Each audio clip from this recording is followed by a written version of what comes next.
정입니다. 한국 같았으면 다들 가족들이 모여서 여러 가지 가족 펑션도 있을 것이고, 그리고 또 국도 먹고, 그리고 주변에서 이런저런 복에 대한 이야기를 많이 하게 되죠. 새해 복 많이 받으십시오. 절도 하고요. 받는 선물에 보면 복이라는 글자가 새겨진 선물도 받기도 하고 그렇게 합니다. 그렇지만 뉴질랜드니까 공휴일도 아니고 그러니 그냥 다 지나가기도 합니다. 구정을 이렇게 보내면서 우리는 참 복받기를 그렇게 원하는구나, 그런 생각을 많이 합니다. 사람이라면 누구나 다 복받기를 원하고, 복보다 좀 더 세련된 말이 형통이라는 말인데, 다 형통하기를 원합니다. 한번 옆 사람 보시면서 인사 한 번 더 나누죠. 형통하시길 바랍니다. 남 이야기를 그렇게 하시는 것 같은데요. 좀 더 마음을 담아서 다시 한 번 더 인사 한 번 더 하겠습니다. 형통하시길 바랍니다. 네. 형통이 무슨 뜻일까요? 마음먹은 대로 다 잘 된다. 마음먹은 대로 잘 되는 것이 형통입니다. 근데 이게 이제 한자 형통에서 온 말인데, 단순히 마음먹은 대로 뜻한 대로 다 잘 된다는 의미를 넘어서는 깊은 의미가 이 단어에 담겨져 있었습니다. 한자의 형통할 때 통은 통한다는 뜻이고요. 통신, 통자가 통한다는 뜻인데, 형은 그럼 뭘까 하고 찾아봤더니 형통할 형, 그렇게 나왔어요. 도대체가 해석이 안 되네요. 그래서 형통이 뭘까 하고 형자를 좀 한문학자들이 풀어놓은 것을 좀 찾아봤습니다. 형자를 보니까 높을고 고등학교 다니시던 분들 고자 사절 아시지 않습니까? 이렇게 삭감머리하고 입구자 있는 이 높을고자의 윗부분을 취하고 아랫부분에는 완료할 때 료자 두 가지가 합해진 거라 그럽니다. 한학자들이 이 형통할 때 형자를 뭐라고 이야기를 하냐면, 아주 이 높을 고자가 실질적으로는 우리가 높다라는 뜻이지만 이게 제사와 연관되어 있는 글자랍니다. 제사. 그래서 잘 들여진, 완료가 된, 너 잘했어 라고 완료를 해준 그런 제사, 이게 형자라는 거예요. 뭐라고요? 잘 들여진 제사. 그러니까 세상 사람들도 물론 이제 우리가 너무 쉽게 생각해서 내 뜻대로 되는 게 형이다 그렇게 생각했겠지만, 원래 이 글자에 대한 생각을 했던 사람들도 형자는 제사를 잘 드리는 것, 제사가 잘 된 것, 이걸 형자로 보는 거예요. 제사가 잘 되고 그것이 신과 같이 교통하는 것, 이게 뭐라고요? 형통이라고. 그건 성경 이야기가 아니고 한문에서 벌써 그렇게 우리가 따와서 그 말을 하는 거예요. 이걸 우리 기독교에서 이야기하면 뭘까요? 하나님과 좋은 관계를 맺는 것, 이게 형통이라는 거예요. 내 마음대로 되는 게 형통이 아니고 뭐를 해야 형통할 수 있다는 거예요? 안 믿는 사람들도 제사를 잘 드려서 신하고 교통이 잘 되면 이게 형통한 거야, 이렇게 생각하는데, 우리 적어도 하나님을 믿는 사람들은 형통을 내 마음대로 되는 거야 라고 생각하는 게 아니라 어떻게 생각해야 된다는 거예요? 하나님과 깊은 관계를, 예배를 잘 드림으로 하나님과 좋은 관계를, 사람과 하나님이 좋은 관계를 맺는 것, 이게 뭐라고요? 이게 형통이다, 그렇게 이야기를 하는 겁니다. 우리는 형통에 대한 오해를 다 가지고 있습니다. 여러분, 형통하면 생각나는 성경 구절이 있습니까? 형통하면 생각나는 성경 구절? 우리가 한 10여 년 전에는 야베스의 기도라 그래가지고 정말 집집마다 하나씩 야베스의 기도가 이렇게 다 걸려 있었었죠. 그리고 신방하면 꼭 야베스 기도를 같이 읽곤 했었습니다. 야베스가 이스라엘 하나님께 아뢰어 이르되 주께서 내게 복의 복을 더하사 나의 지경을 넓히시고 주의 손으로 나를 도우사 나로 환난에서 벗어나 내게 근심이 없게 하옵소서 하였더니 하나님이 그가 구하는 것을 허락하셨더라. 같이 한번 읽겠습니다. 시작. 야베스가 이스라엘 하나님께 아뢰어 이르되 주께서 내게 복의 복을 더하사 나의 지경을 넓히시고 주의 손으로 나를 도우사 나로 환난을 벗어나 내게 근심이 없게 하옵소서 하였더니 하나님이 그가 구하는 것을 허락하셨더라. 아멘. 야베스 형통을 우리 식대로 나름대로 우리가 세상에서 들어왔던 방법대로 정리를 한다면 이렇습니다. 환난, 고통, 곤고함, 근심에서 벗어나서 뜻하는 대로 일이 잘 되는 것. 그런데 과연 그럴까요? 야베스의 기도의 핵심은 고통, 곤고함, 환난, 근심에서 벗어나는 것이 아니라 주께서입니다. 주의 손입니다. 그리고 하나님이라는 말입니다. 그걸 벗어나서 지속적으로 하나님 없는 형통함을 생각했을 때 실패를 하게 되는 거예요.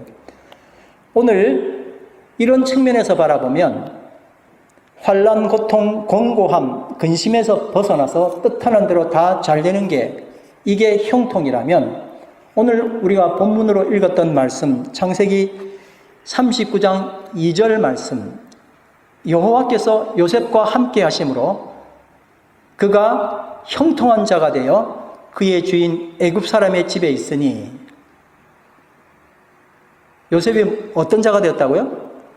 형통한 자가 되었다고요. 3절 그의 주인이 여호와께서 그와 함께 하심을 보며 또 여호와께서 그의 범사에 형통하게 하심을 보았더라. 23절 말씀 간수장은 그의 손에 맡긴 것을 무엇이든지 살펴보지 아니하였으니 이는 여호와께서 요셉과 함께 하심이라. 여호와께서 그를 범사에 형통하게 하셨더라. 그런데 형통하다는 2절, 3절 상황은 어떤 상황입니까? 형들에게 팔려서 이집트 노예로 끌려온 때를 말합니다. 이게 형통한 겁니까? 또 형통하다는 23절은 어떤 상황입니까? 우리가 다 읽었었지만은 주인 아내의 모함을 받아서 감옥에 들어갔을 때를 말하는 겁니다. 환난을 벗어나 근심이 없는 것, 이것이 형통의 의미라면 요셉은 지금 형통이 아니라 뭐예요? 고통을 받고 있습니다. 어찌 성경은 이 상황에서 형통이라는 말을 하는지 이해가 되지 않습니다. 우리가 아는 대로 형통이라는 말을 하려면 요셉은 형들에게 팔려서 이집트로 오지 말아야 했었어요. 그렇지 않습니까? 보디발의 아내에게 모함을 받아서 감옥에 들어가지도 말아야 형통입니다. 그러니까 우리의 상상으로 요셉의 형통을 생각하면 요셉은 형들에게 팔릴 때 극적으로 누군가가 나타나서 구출받아야 됩니다. 그래야 뭐가 되는 거예요? 형통한 거죠. 과연 하나님이 살아계시는구나. 보디발의 아내가 모함해서 감옥으로 끌려갔습니다. 뭐 대단한 권력이 있으니까요. 뭐 내가 피할 수 없죠. 어떻게 피합니까? 근데 어떤 사람이 나타나가지고 그 오해를 풀고 오히려 누가 감옥에 가야 돼요? 보디발의 아내가 감옥에 쫙 가면 얼마나 멋있어요. 그런데 이런 형통은 일어나지 않았어요. 그냥 감옥에 있는 겁니다.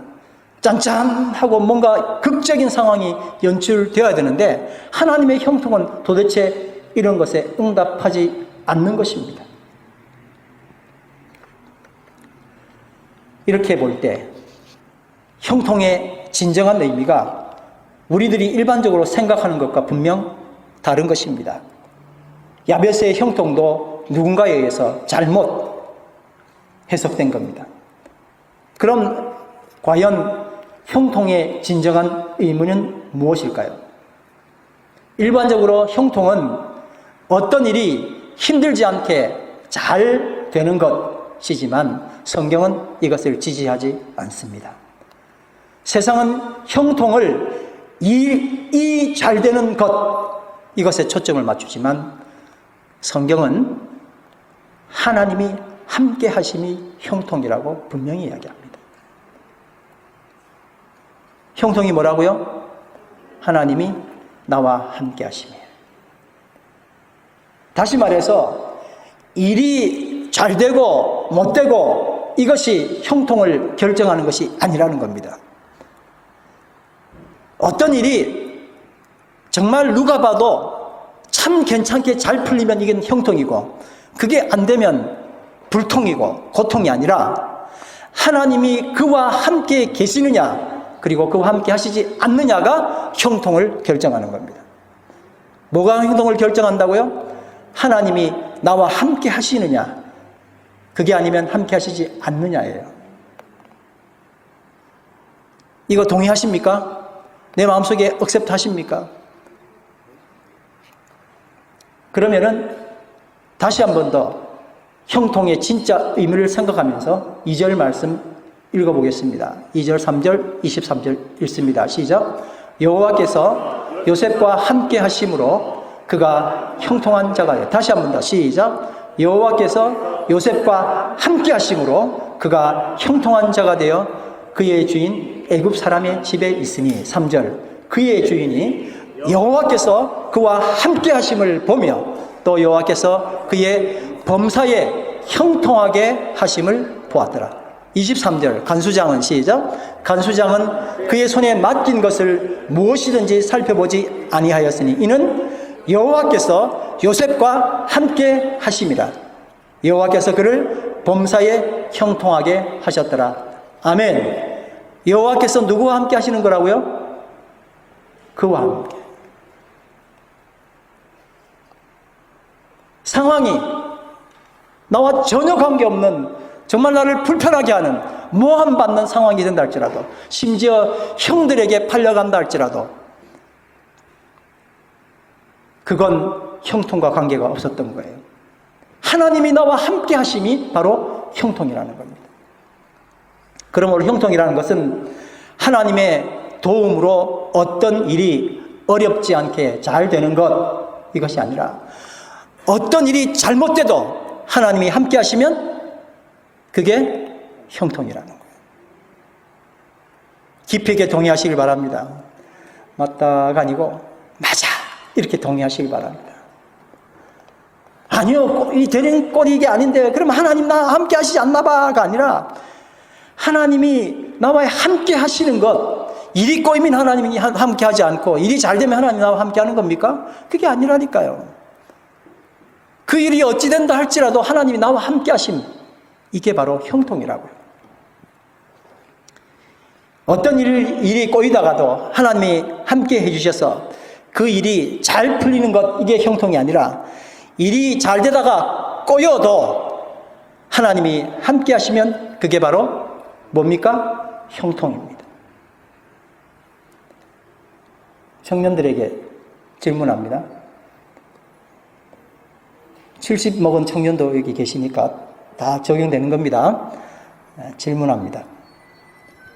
요셉은 살다 보니 나이가 들어서 이런 형통의 비밀을 알게 됐을까요? 아니면 아직 고등학교 시절 혹은 대학생 시절 그저 어린 그 시절에 이것을 알았을까요? 제가 말하는 건 뭐냐면은 우리가 젊었기 때문에 아직 이런 거 몰라도 돼, 이렇게 변명할 수 있느냐는 거예요. 한번 말씀 보겠습니다. 창세기 37장 2절. 요셉이 형들에게 팔려가기 전에 나이가 몇 살이라고요? 17살. 시작. 요셉이 17세의 소년으로 그의 형들과 함께 양을 칠 때에 17세에 잡혀갔어요. 팔려간 거예요. 요셉은 고통의 삶이 그를 집어삼킬 때 아파하지 않고 초연했을까요? 우리가 이런 문제가 발생하면 할 수 있는 일들이 뭐냐면 술을 먹는다든지 잊어버릴 수 있는 방법들을 연구를 하지 않습니까? 요셉은 이것도 하지 못했어요. 그냥 그 고통 몽땅 다 당한 거예요. 그러니 망각하고 살았느냐는 거예요. 그게 아니라는 거죠. 42장 21절 시작. 그들이 서로 말하되 우리가 아우의 일로 말미암아 범죄하였도다. 그가 우리에게 애걸할 때에 그 마음의 괴로움을 보고도 듣지 아니하였으므로 이 괴로움이 우리에게 임하도다. 형들이 나중에 미안해서 하는 이야기잖아요. 그죠? 요셉이 형 나 잡아가 이렇게 하지 않았다는 거예요. 얼마나 힘들었으면 애걸했다 그러잖아요. 그의 마음의 괴로움을 보고도 듣지 아니하였다고. 얼마나 괴로웠는지를 봤다는 거예요. 보디발의 아내에게 모함받았을 때 그리고 옥에 들어갔을 때 그는 초연했습니까? 괜찮아. 하나님이 함께 하셔. 이렇게 했냐는 거예요. 그는 여전히 괴로웠었어요. 무엇으로 극복할 수 있는지를 여러분 생각해 보셔야 됩니다. 창세기 42장 14절 15절 시작. 당신이 잘 되시거든 나를 생각하시고 내게 은혜를 베풀어서 내 사정을 바로에게 아려 이 집에서 나를 건져주소서. 나는 히브리 땅에서 끌려온 자요 여기서도 옥에 갇힐 일을 행하지 아니하였나이다. 그냥 청년 요셉은 우리와 성정이 같은 일반적인 사람이었어요. 이걸 기억하시길 바랍니다. 그냥 같은 사람이었어요.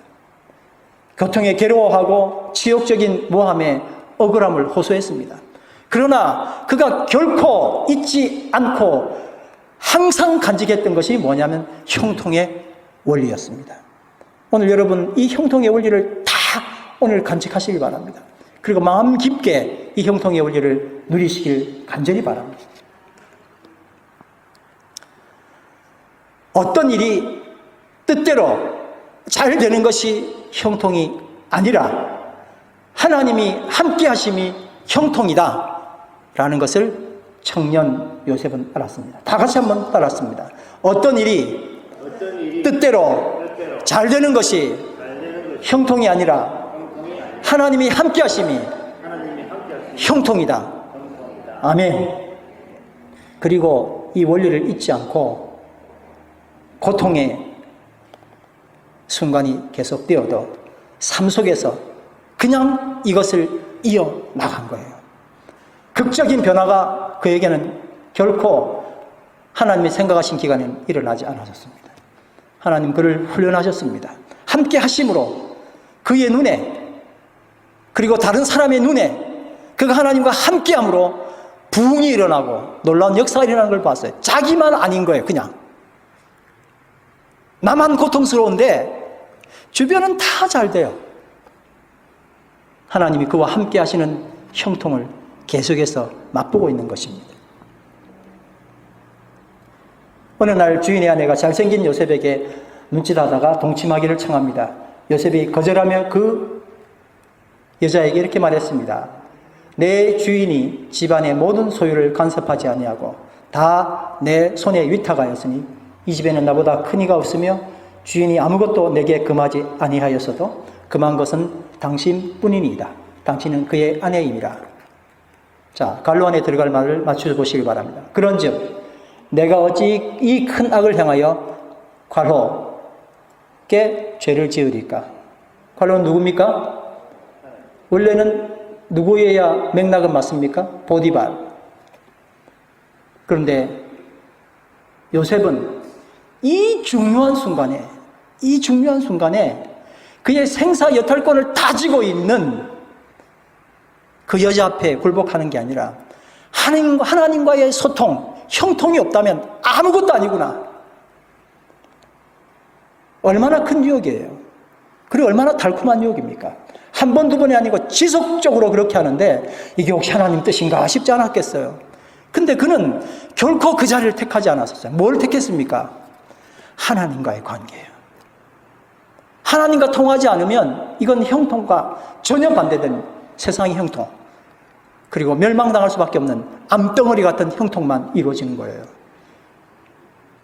그래서 요셉은 그 말을 함과 동시에 내가 어찌 하나님께 득죄하리이까라고 하나님과의 관계를 분명하게 잡았던 것입니다. 그의 초점은 사람이 아니라 하나님이었습니다. 생사여탈권을 쥐고 흔드는 눈앞의 주인이 아니라 그 너머에 계신 참 주인 하나님이 그에게 있었습니다. 이분을 붙들었던 거예요. 근데 이 유혹에 넘어갔던 다윗이라는 왕이 있었습니다. 형통의 원리를 그는 명확하게 공부했습니다. 세상에 보기에 가장 화려하고 인생 성공 정점일 때, 다시 말해서 세상이 가장 형통하다고 이야기했을 때 그는 그만 정신을 잃어버리고 우리아의 자기 신하의 아내 바세바와 동침하고 그리고 우리아를 청부살인하게 됩니다. 하나님과의 형통이 아니라 불통이 원인이었습니다. 여러분, 형통의 반대말은 그래서 뭡니까? 못되는 게 아니라 불통입니다. 뒤늦게 다윗은 정신을 차리고 이렇게 기도합니다. 시편 51편 11절 12절 말씀 다 같이 한번 읽겠습니다. 시작. 나를 주 앞에서 쫓아내지 마시며 주의 성령을 내게서 거두지 마옵소서. 주의 구원의 즐거움을 내게 회복시켜 주시고 자원하는 심령을 주사 나를 붙드소서.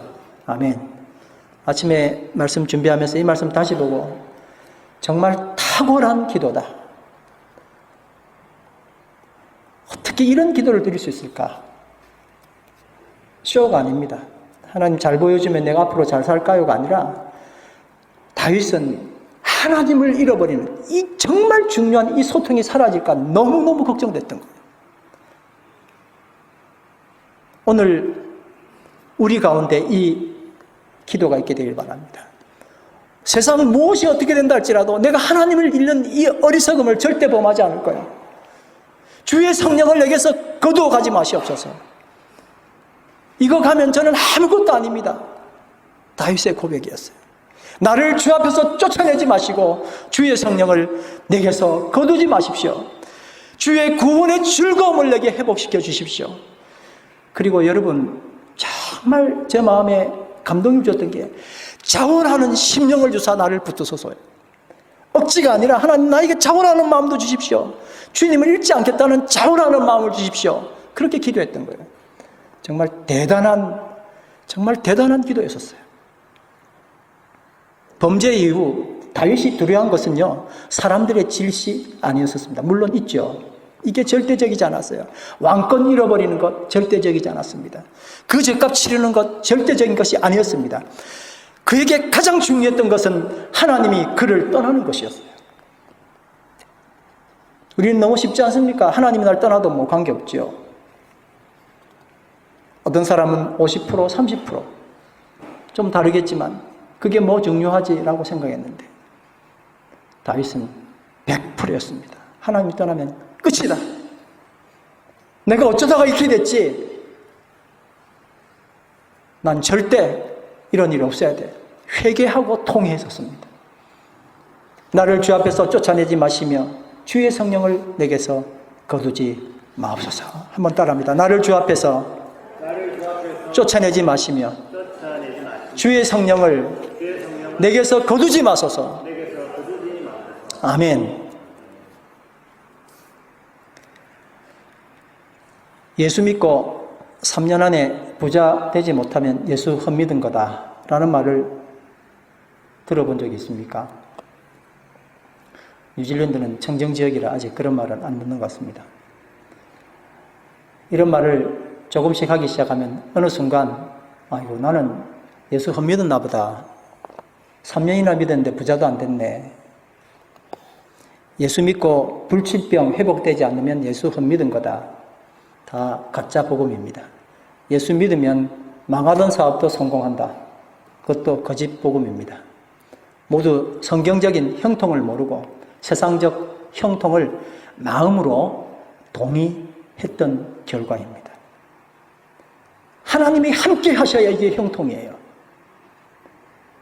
근데 세상적 방법으로, 내 방법으로 잘 되면 그건 형통이고, 그렇게 안 되고 하나님 마음대로 되면 그건 불통인가요?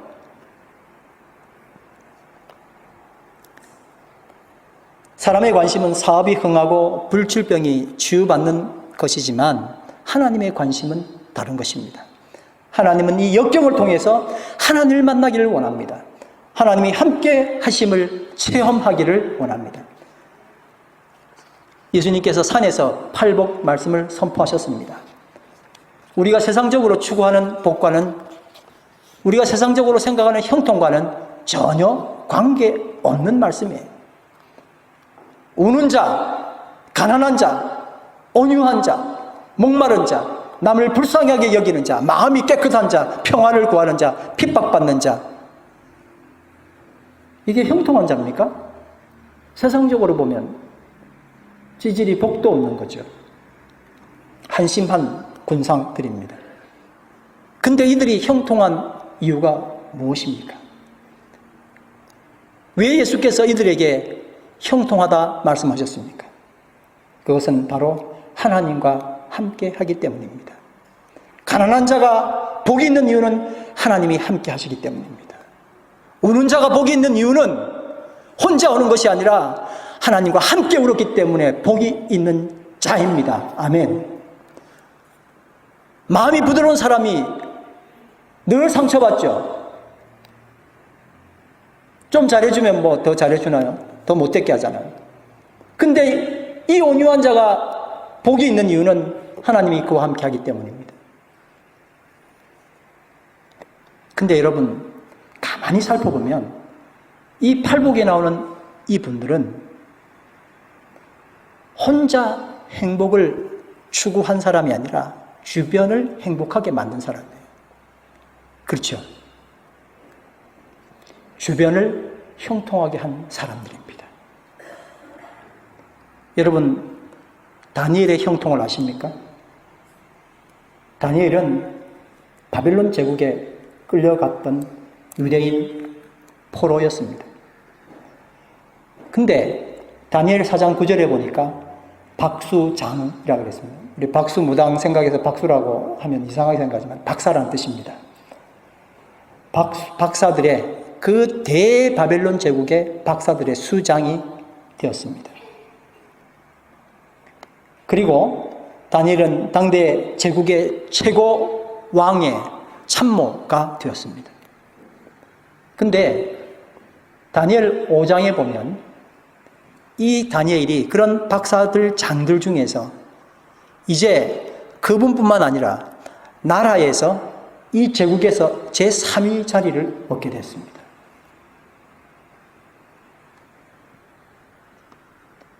더 중요한 것은 바벨론이라고 하는 나라와 나라 이동이 아니에요.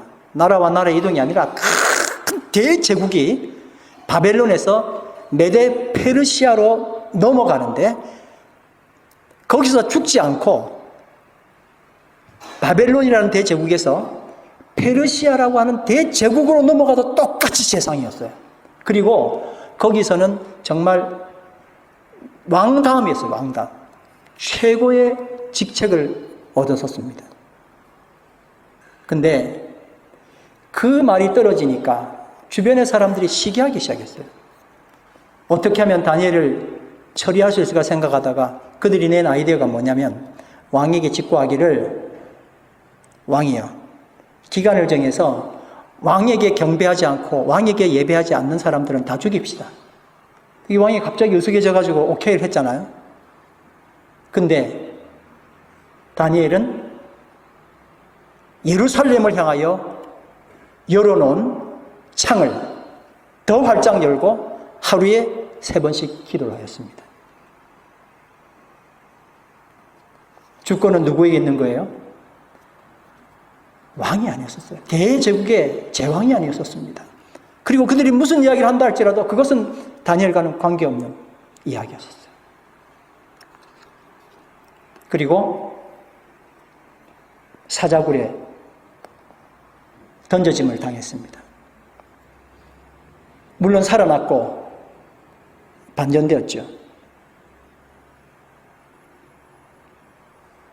우리는 이 다니엘을 보면서 다니엘 6장 28절 이 다니엘이 다리오 왕의 시대와 바사 사람 고레스 왕의 시대에 따릅니다. 형통하였더라.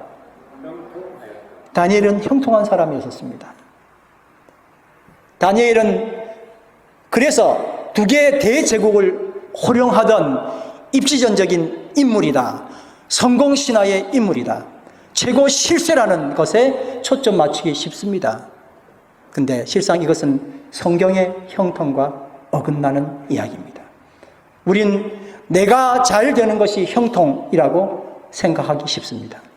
성경적 형통은 나만 잘 되는 것 이게 아닙니다. 함께 잘 되는 거예요. 주변에 있는 사람을 함께 잘 되도록 만들어주는 것 이게 형통입니다. 다니엘의 형통은 혼자만 잘 되는 형통이 아니었습니다. 성경적 형통은 내가 잘 될 뿐만 아니라 나 때문에 이웃까지 잘 되는 것을 의미합니다. 민족을 섬기고요.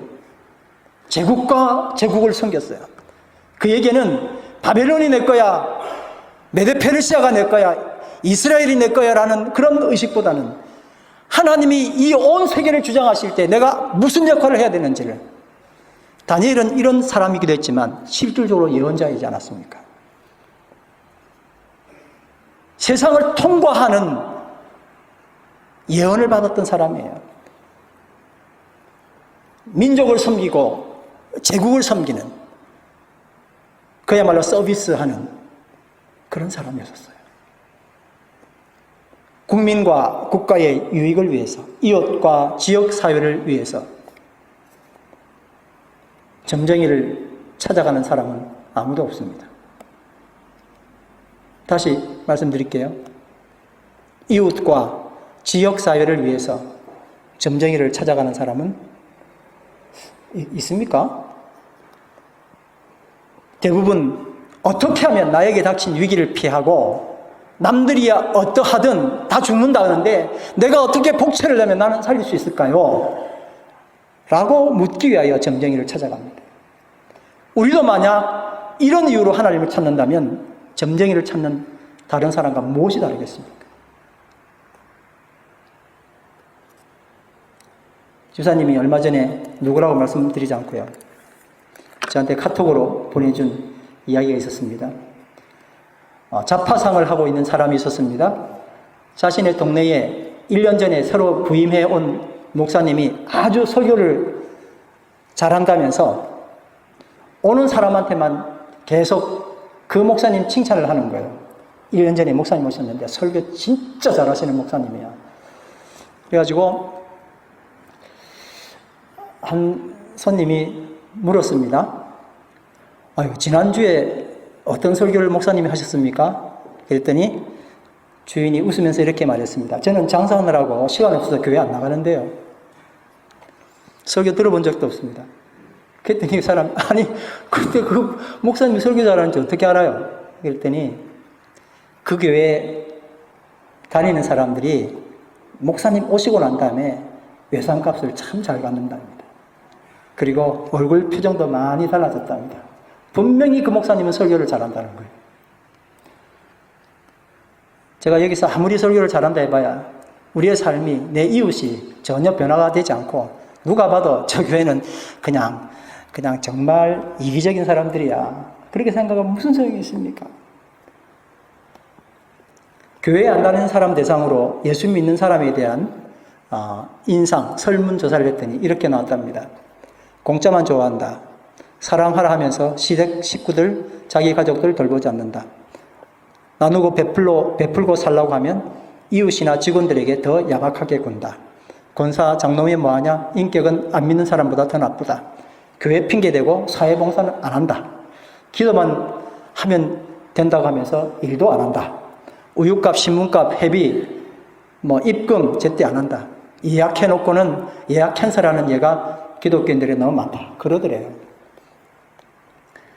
나만 잘 살면 된다는, 그래도 좀 세련되게 잘 살면 된다는 것, 이건 기독교가 아닙니다. 이건 형통이 아닙니다. 좀 더 벌어서 내 마음대로 살고 싶다는 것, 이건 형통이 아닙니다. 불통이고 고통입니다. 적어도 형통한 사람이 된다는 것은 하나님과 나와 함께하는 사람이에요. 그리고 그 때문에 주변이 함께 통할 수 있는, 더 함께 잘 살아갈 수 있는 그런 것이 바로 형통입니다. 여러분, 시편 1편 말씀을 잠깐 보겠습니다. 시편 1편에는 하나님이 주시는 놀라운 형통의 비밀이 담겨 있습니다. 시편 1편 어떻게 시작합니까? 복 있는 사람은, 다 같이 시작. 복 있는 사람은 뭐라고요? 복 있는 사람은. 다시 한번 크게 시작. 복 있는 사람은. 복 있는 환경은이 아니에요. 복 있는 상황은이 아닙니다. 그냥 그 사람이에요. 복 있는 사람은 환경, 복 있는 조건이 아니라 복 있는 사람입니다. 진정한 형통은 그 존재입니다. 하나님과 함께하는 그 존재. 존재의 변화를 통한 형통입니다. 우리 다 같이 일어나셔서 찬양합니다. 주와 같이 길 가는 것 즐거운 일 아닌가. 우리 주님 걸어가신 발자취를 같이 한 걸음 한 걸음 가기를 원합니다. 힘있게 찬양합니다. 주와 같이 길 가는 것 즐거운 일 아닌가. 우리 주님 걸어가신 발자취를 어린아이 같은 우리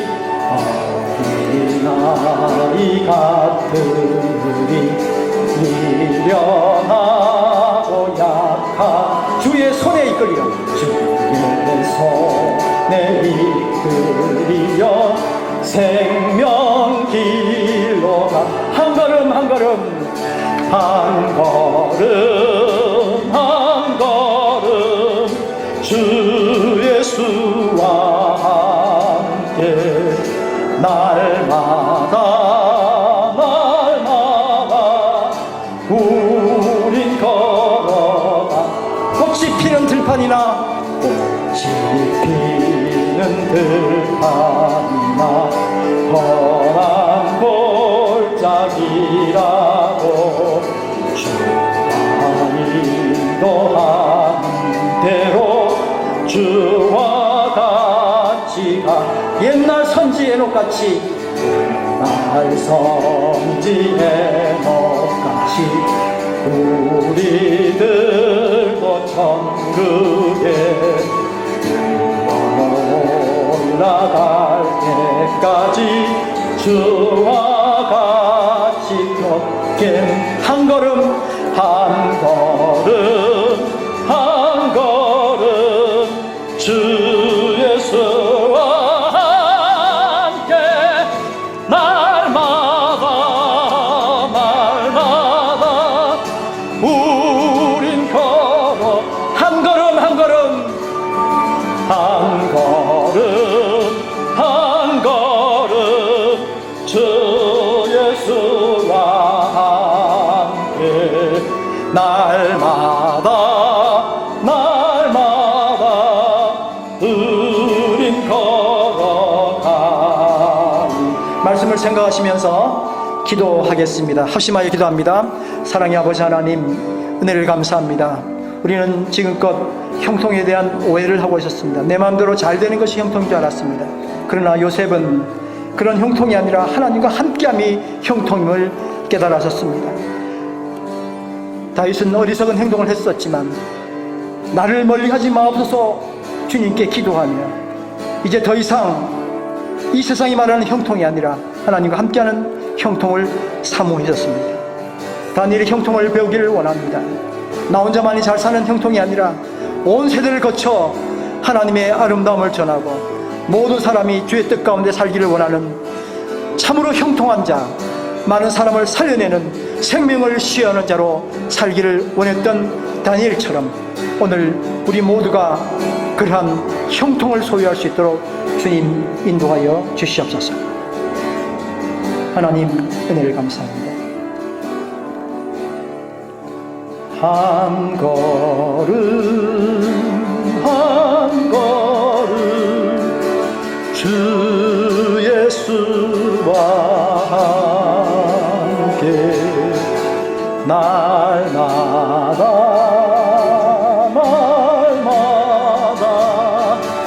우린 걸어가.